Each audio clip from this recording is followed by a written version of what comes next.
quickly have a look through the side. It's difficult. There's a school of thought that Napa may have went in for either Papali or Josh Maguire, but both those men have earned their spots. So I think they would have found a place for Napa. The really interesting one, when I think about the players that have gone, that have been barred, shall I say, is Valentine Holmes. I reckon he would have been there. Who would have been for? Gay Guy or would have been Corey Oates?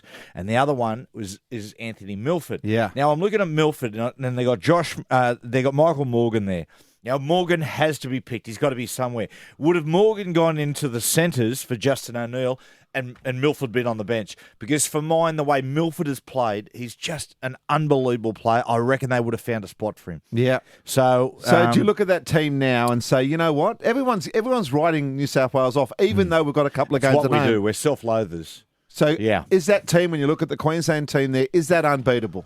No, in fact, I think I'm looking at the side, look, there's obvious dangers in their side. Thurston, Cronk, and Cameron Smith. They're the obvious ones because, I mean, the other two Roosters are Thurston and Cronk. They just put the polish on everything. They're the smart. They're the guys that once they get in the attacking position, marshal the troops, and they're just a constant thorn, and their last tackle options are great. While Cameron Smith is just a relentless toothache to us. He just jumps head dummy half and he just doesn't stop, and he's one of the most influential big game players of all time. But I tell you, we're overlooking a couple of things. And when you talk about games at Sydney where you can't advance the ball sideways as quick, and it's generally a yardage game through the middle, and the people who win the yardage game are the outside backs. Now, I love our kick return team at Kickstart. So you got Matt Moylan, Blake Ferguson, and Josh Mansour. They'll get us on the front foot. Then on the back of that, you got the likes of Michael Jennings and Josh Dugan. That is a really strong yardage team who are built for pounding that middle of the field. Then on the back of that, we've got a nice big pack of forwards as well. No Slater. No Justin Hodges. Slater, look, we constantly underestimate Slater. His kick returns, his ability. Instead, they've got Darius Boyd. Darius Boyd's a very, very good player. Yeah. But he's not Billy Slater, and he hasn't got a big body like Inglis on kick returns. And Justin Hodges, I'm telling you, he is a monumental loss for Queensland, and we've overlooked that. We have, yeah. He's the best dummy half runner and best dummy half threat, I think, in the game he was. And a total pest as well. And a total pest. Well, so. Mate, a big presence, Pagey. And the fact that he's been replaced by Justin O'Neill, who at origin level, well, who knows how he's going to go? Young Corey Oates, who knows how he's going to go? They're not sure. You've got such a big rap on Matt Moylan. Are you not worried about the fact that he is a little in terms of coming back off from kick returns? Couple of things, Gus. Firstly, if he walks into the studio, you'll go, oh, he really surprises you.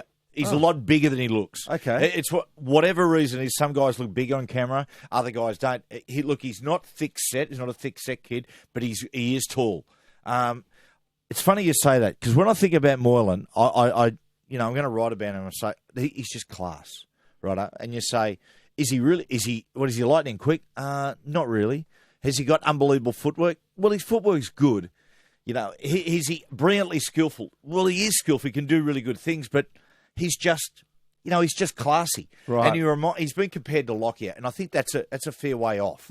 But it's like Lockyer say, what did Lockyer have? Was he just ridiculously lightning quick? Well, he was early, but that's not when he played his best football. He just has class. He just has class and he just has time.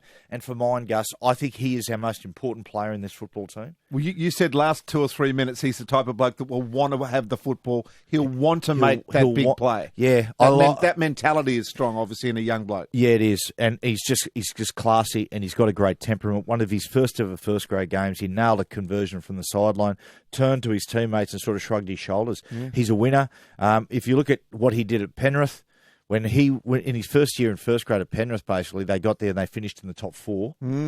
He missed the back half of the next season and they challenged for the spoon. Yeah. Okay. That's a sign of the class of the guy. I think he's our most important player and will be for the next 5 years. Okay. And I tell you, Gus, maybe I'm just being an optimist here.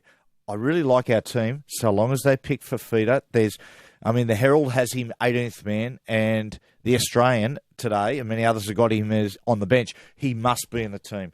If they carry Fafita and his impact off the bench will be huge, I actually think we'll win this first game. Oh, gee, I'm really confident we'll win this first game.